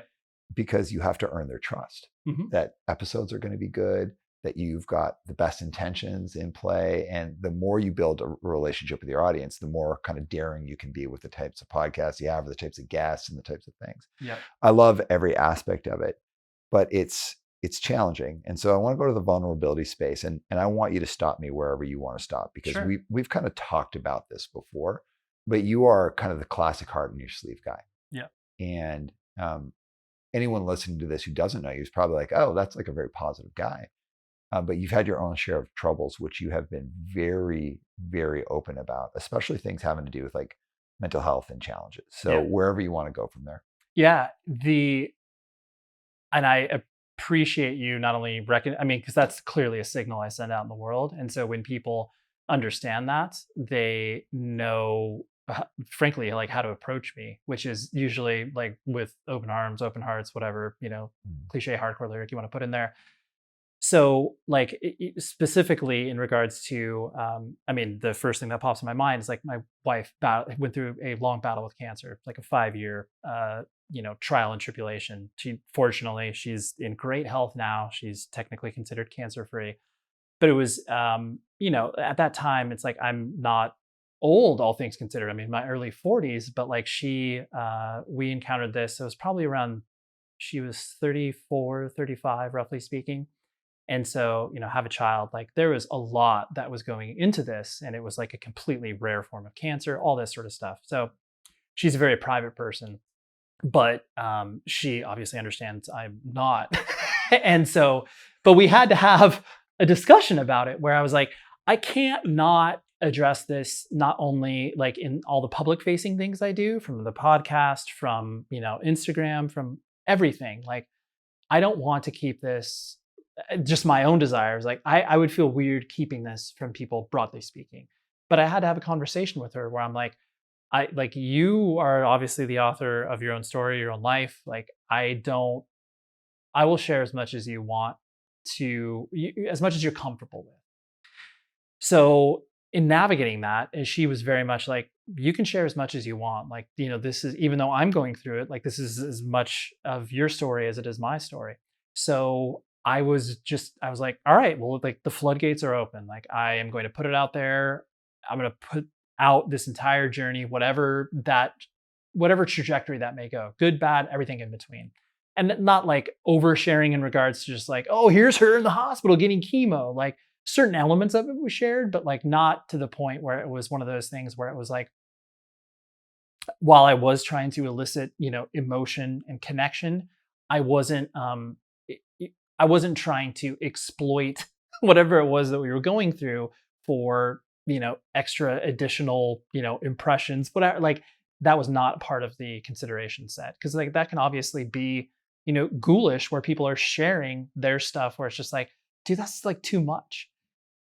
I never felt like we were doing that. And I say we because obviously like this wasn't even affecting me. Like I was healthy. My son was healthy.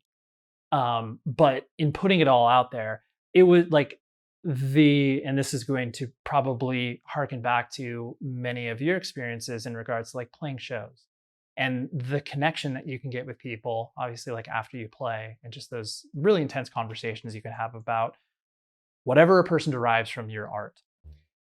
The things that really got me emotional during that whole process of sharing everything, it wasn't so much of like the difficult moments of like watching my wife in pain or the tough doctor visits or the waiting for the test to come back. Like all that was obviously excruciating.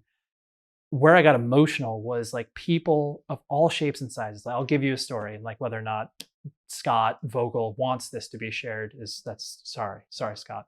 I'll apologize to you. But I was living with my parents at the time because the house that we purchased, we were redoing. So lived with my parents for the better part of like a year and a half, which was a absolute blessing because if we were separate from them, it would have been really, really difficult for me to maintain all of our schedules.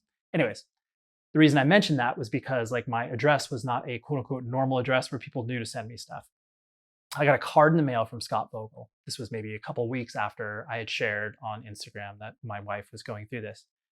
It was the simplest card where Scott was basically like, I mean, I've known him for a long time, but like, I wouldn't call him a close friend. Like, I don't go back 30 plus years like Chris Logan from Chokehold. He sent me a card of just basically saying like, I'm here if you need anything, just like the simplest of things. But the fact that he had to chase down this, like my parents' address, like, I mean, yes, it was maybe available in an email or two that I maybe sent him many years ago. But that is what really got me emotional, where it was one of those things where people from all shapes and sizes, all usually related to music in some capacity, were reaching out to me, just being there. And then there were other people where it was like that even weren't related to music that I just like worked with in the past. But that was what really, really shook me to my core of just like all of these relationships, that this ephemera that we think that, we create, when it gets reflected back on you when you're living. Because I mean, the joke is where it's like, like people only say nice things at your funeral. Yeah. And it was like, I got to witness this where people that don't know my wife at all, they have no relationship with her. They just have a relationship with me. But they were just like, man, I am there for you. I don't even know her. I don't even technically care about her. I mean, they do, obviously, by default, through marriage, they do.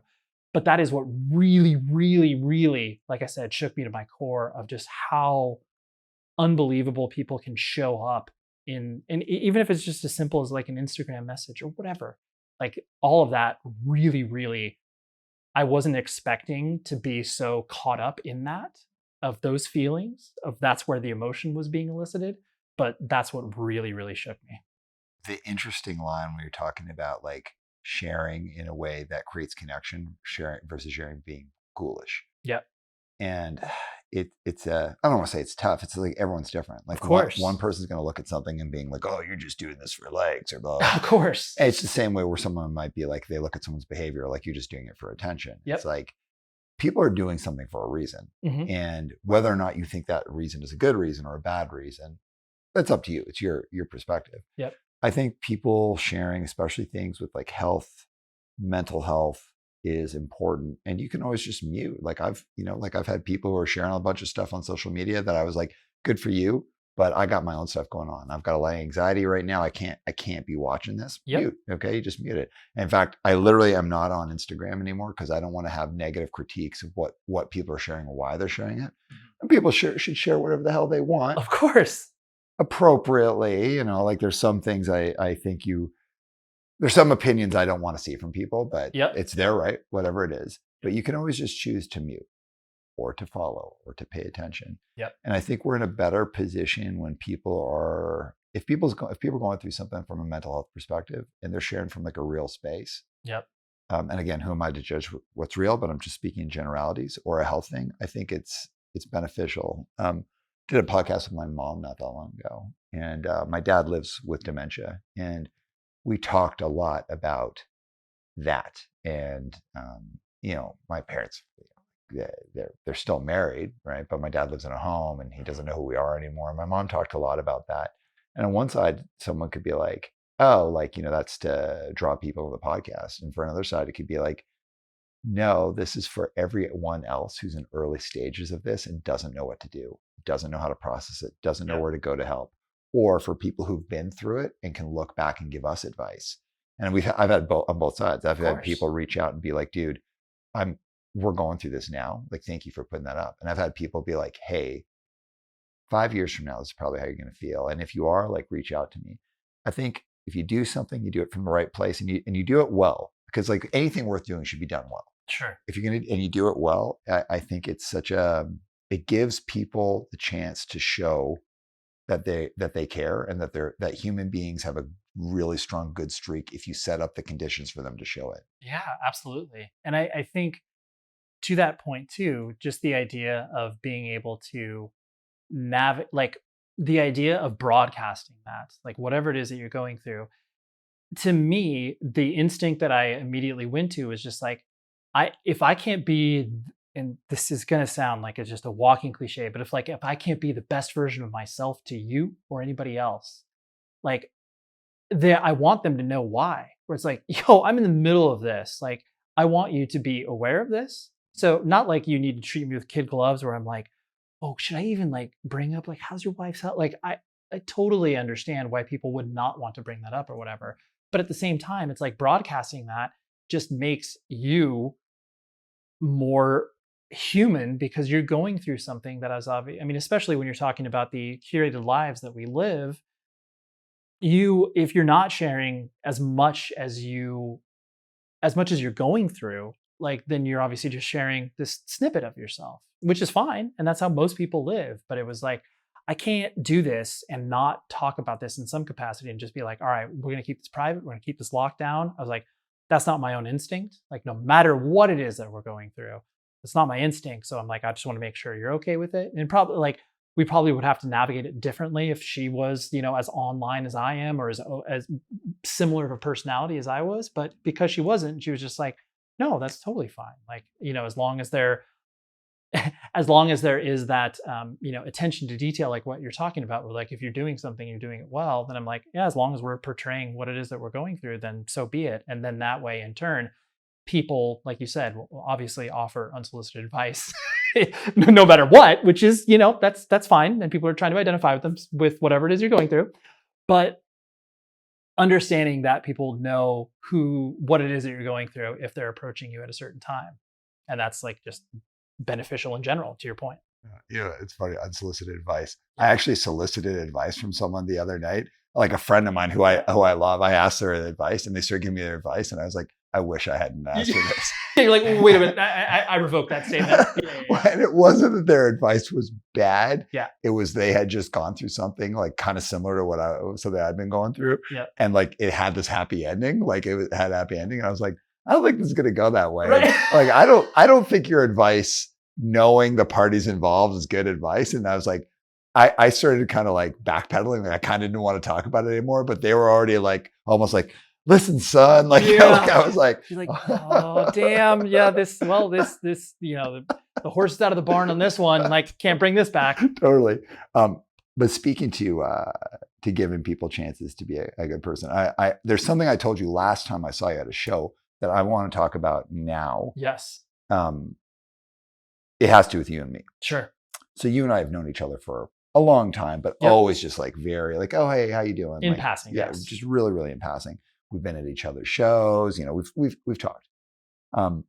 When I went through a really difficult period of my life, and it wasn't just like one thing, it was, my dad got sick in this period. I got fired from my job in this period. I went through what went on to be like a very, very catastrophic divorce. Like really, I went through a series of events within a very short period that was like totally changed who I am as a human being, changed my life, flipped everything upside down.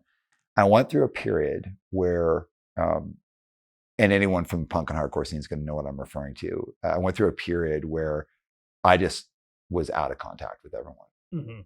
And I wasn't just out of contact with everyone. I was off social media, didn't have Instagram, didn't have Facebook. I deleted all of it.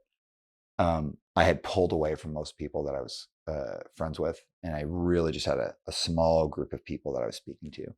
And during that time, I was building up cadence. But I remember feeling this great sense of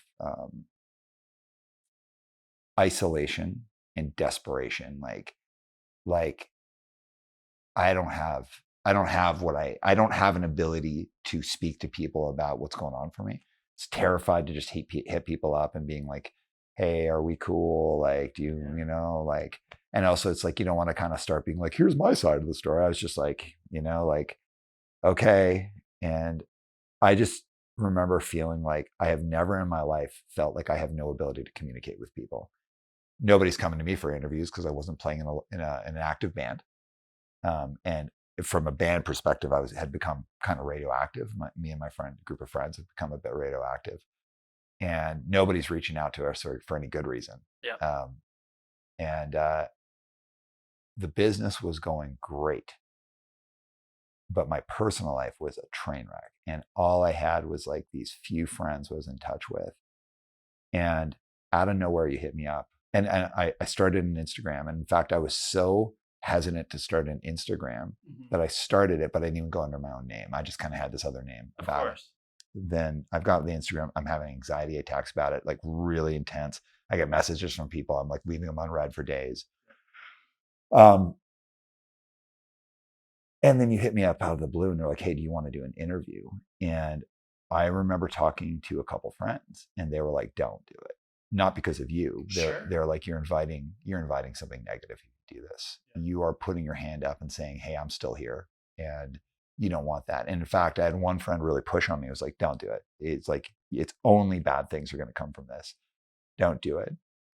And I was so afraid to do that, but I trusted you because I'd followed the show, you know what I mean? Of course. And we'd known each other, but we just known each other a bit. But I also knew like you're a decent person. Yeah. And you'd been very vulnerable online and shared things before. And I was like, okay, I'll do this. And I remember doing the interview with you and sounding composed, but inside just like being a ball of nerves. Like I've probably never been more nervous to talk to someone in my life. Sure.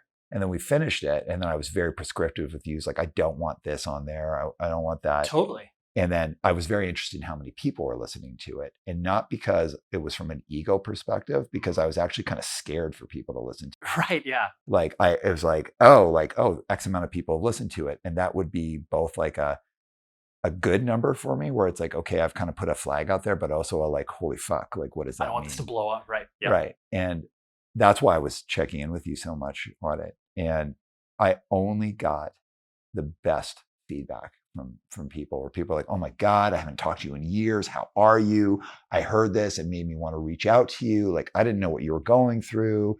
Like, hey man, we should hang out. Like, oh, hey, be on my podcast. Like, are you playing music now? Do you want to? Like, it was like suddenly, it was like I had come from living like underwater to like kind of breathing air again. Sure. And I think of that you had no reason to do that because you have plenty of guests that you can get at any given time.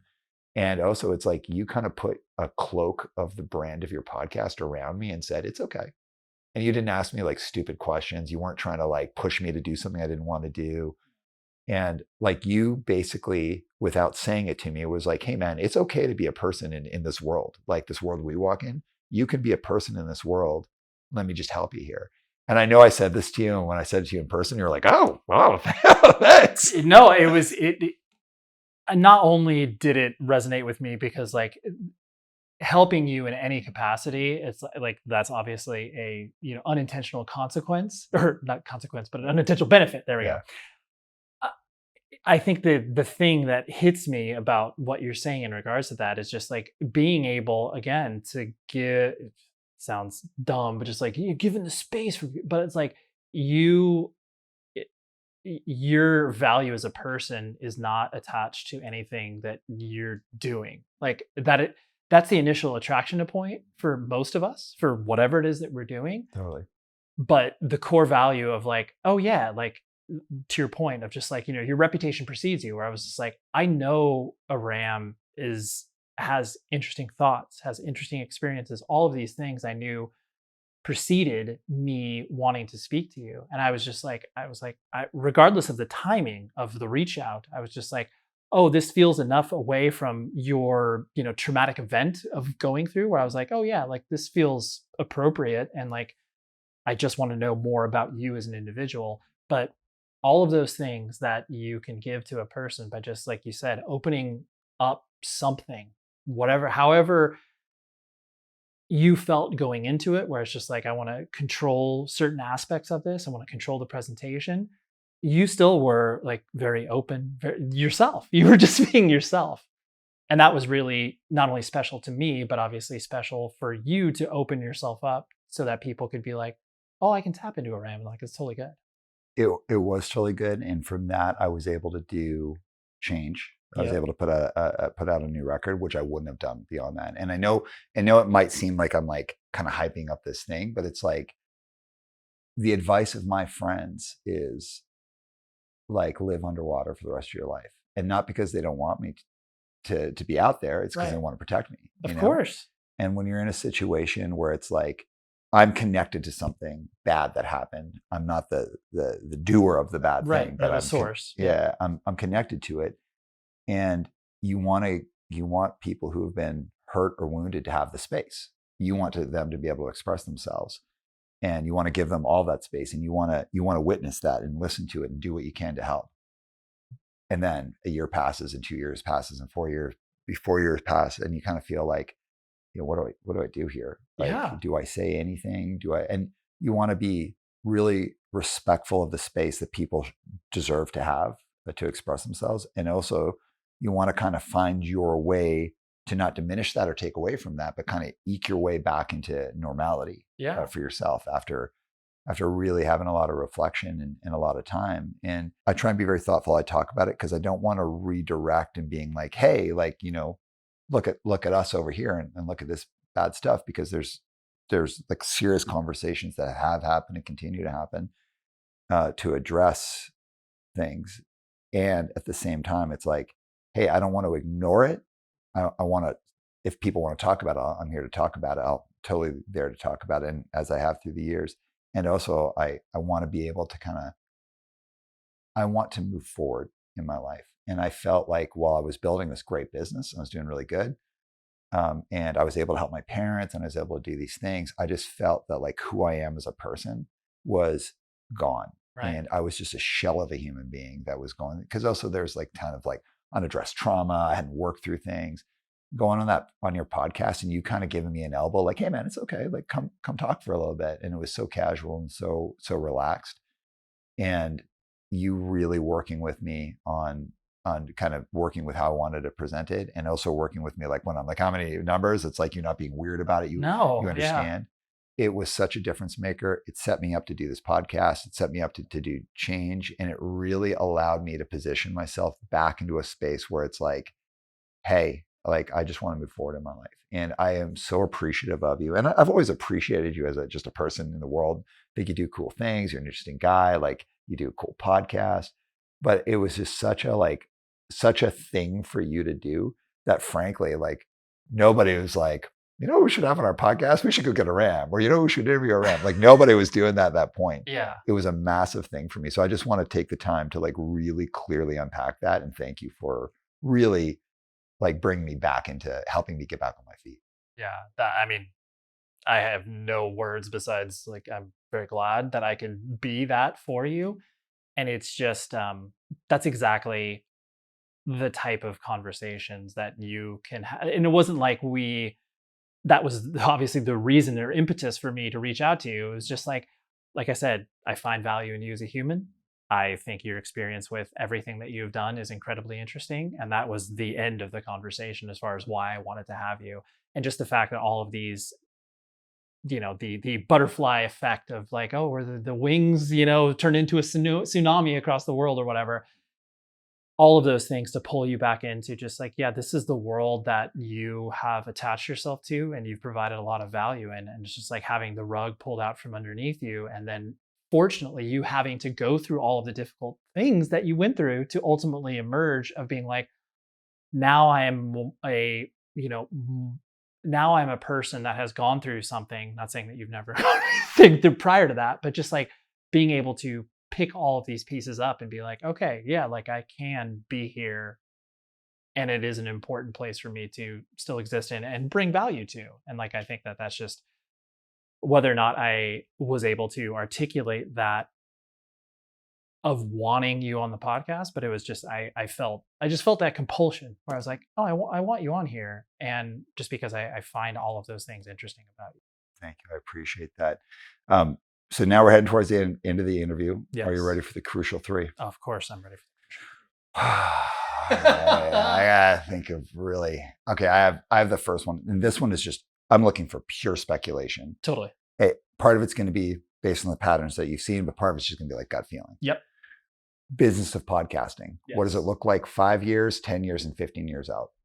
So I think the technological barriers that you spoke of previously, I think those will continue to drop to where we obviously don't have a button in our car that says podcasts. Yeah.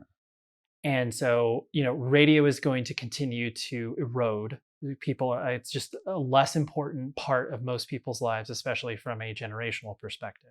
There are certain aspects of it that create value, but for the most part, like young people obviously don't interact with the radio at all. Yeah.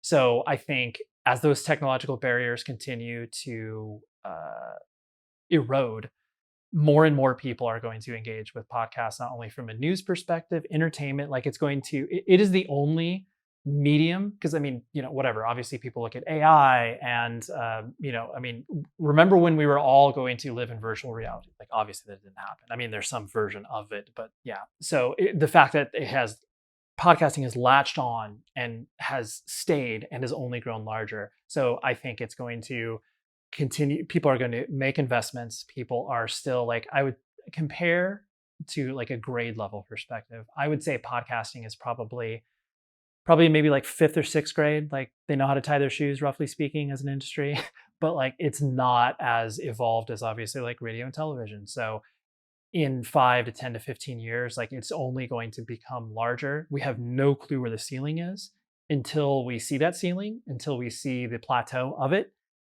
Then we'll probably be able to more accurately explain where it's like, okay, this is as popular as like television was for, whatever, the final episode of MASH where like half of the entire nation tuned into it or whatever. We're going to see what that looks like from a mainstream perspective, or if it's going to be that, completely valuable and nichified audience where it's like, I don't care what you're interested in, you're going to find a podcast about that you're going to dive deep into, and it's going to be your favorite thing of all time. And every ad that travels in there is going to be the most meaningful thing you've ever heard. That's where I think we are heading from an overall business perspective. I want someone to do a podcast only about 7 seconds. You can obviously start it tomorrow. I'm not starting it. It's too much work. I want to listen. All right. Question number 2. Yes. So I was at the Indecision 30th anniversary shows over the weekend, and I was talking to Kyle Whitlow from Ravelry, and we were both laughing because we were like, we both did record labels that got to a certain point and then wrapped up our record labels, because you hit this point where you're like, whew, yes, I've got a real job. Yeah. How do I keep this going? And like, how do I make decisions? And like, I don't necessarily like dealing with bands and like all of this stuff. And we were laughing because we were like, man, Dave Mandel is just built out of sterner stuff, man. He's been doing Indecision for 30 years. powered through it. The highs, went through the Yep. lows, he powered through it. And I think, if anything, the label's like more viable now than ever. Mhm. Like tons of bands from tons of different places, different styles. It's just a loved label. But it wouldn't have been. It would have faded to the background, just like React, and to some degrees like Ravelry, had he not powered through it. So if you think about all the podcasts that are coming up, Yep. people are interested in it. Maybe they're doing it now or they want to do it, but they hit that point where they're like maybe at like episode 76 or episode 232, and they're like, oh, this is so much. What advice do you have for someone to help them power through? Yeah. Just adjust because if you are communicative to your audience and you're just like, hey, so we're going to take a month off, we're going to take 2 months off, or we're only going to publish 1 episode a month, or whatever it is that can get you to because like if you don't care about your idea anymore, that's not your North Star. You should probably shift. You should probably think about it differently. But if it's just a matter of like, timing, like, oh my gosh, there's so much work, whatever, that's fine. Like just communicate the expectation. The moment that you do that, like your audience, like, yes, of course, it like may diminish in some capacity, but like as long as you are public about it, then people will adjust and understand that it's like, oh, okay, like I'll just be getting less of this, and that's fine. And maybe they'll be like, oh, I'll donate via PayPal to you or whatever. Like you never know where that decision can make. But as long as you are, because I mean, Dave, as much as he's done with Indecision, there were literal years where he'd put out 1 record at the very most, because he was pursuing his photography career. He was doing all these other things. And I think that's what most people, when you're in the middle of it, you don't realize what people are paying attention to on the outside. And while Indecision wasn't as vital of a label in the 2010s as it is now, or as it was in the early 2000s, that doesn't mean that Dave obviously washed his hands of it. It was just a matter of like, oh, I'm like, of course he's not a public person, so he's not going to put this diatribe on his website being like, I'm releasing less records, so expect this to wind down or whatever. But you can do that with a podcast. And so I think that whatever creative process you're going through or creative exercise you're going through, as long as you're open about it, being like, oh, we're playing less shows, we're doing this, we're doing that, people are going to follow along and be like, okay, like I'll just be able to wait for it to return, or I will heavily invest in the thing while it's around for this indeterminate amount of time. So yeah. Great. Amazing answer. And Mandel, I love you. You're the best. Thank you for Indecision Records. All right, last question. Yes. Now, usually I end on a music question. I am going to end on one with you, but since the 90s are back, Yes. everyone loves the 90s Everyone now. loves them. The 3 most vital, important, incredible emo bands from the 90s. And I don't mean the modern emo. I mean like what you and I know. Right, the Midwestern emo. Sure. So what are the 3, if you were going to say these are my top ones that you got to check out? Yeah, obviously we'll go with slightly deeper cuts, so to speak. I'll be a little Orange County specific on 2 of them, just because. So there was a band from this area which has the most quintessential emo name. Well, actually, both of them do, but one was called Swing Set in June. and you'll laugh at this one too. The other one was called 100 Words for Snow. I've heard of the second one. Yes. So Swing Set in June comprised of members from like 18 Visions, and I'm trying to think of who else played. But basically like every Orange County hardcore band, Adamantium. It was there, short-lived, probably about 8 songs. I wore out the tape. It was so much fun. They played, regional shows, like never toured or anything like that. Just the exact perfect distillation of what emo was in the late 90s, where it was elements of like, long drawn out mineral influence, some catchy Get Up Kid stuff, but for the most part, perfect emo. Same thing could be said about 100 Words for Snow. Existed around this area. Like I'm fairly certain the most notable thing they did was they released a split with Impel, split 7-inch. But I only saw them maybe 2 or 3 times, but it was right in that early, when you're going through the transition phase of being like, oh, I'm allowed to listen to music that isn't screaming. They were a band that I saw locally where I was like, oh, this was cool. Like, this is really cool. Like, and they weren't even exactly like punk or hardcore kids per se. They just like were heavily emo dudes. So loved that 7-inch. They only released, yeah, that split, and then a 7-inch, beautiful white cover, white vinyl, of course. The third one is a band I will pull from Long Island called Inside. So they put out records, oddly enough, on a Southern California record label called Redwood Records. They put out a couple 7-inches and then a full length. They came out here. I saw them with Elliot at Coos Cafe, probably 1998 or something like that. They were like just completely unassuming looking human beings, just beautiful operatic stuff, like over the top melodies, like a little post-hardcore influence. But if you bring them up in any Long Island circle, they'll be like, oh yeah, Inside, dude. They're like, how the hell do you know about that? I'm like, well, because the record label was in Southern California. I saw them once, but just an amazing band. They're full length. I'm fairly certain is not on any streaming on YouTube. But it's called My Funeral. Just a beautiful, beautiful record. So there's some deep cuts. Hell yeah, man. Awesome. All right. So as we're closing off, any last words, anything you want to share? I appreciate your love for my podcast. I appreciate you having me on here. I appreciate you for everything that you're putting out in the world from that perspective, not only with your bands, but yeah, I'm excited that we could do this. And yeah, if you want to listen to my podcast, you can do that at Her Words or Less and follow me on Instagram. I'm really proud that I've been X Purpose X since I was 15 years old.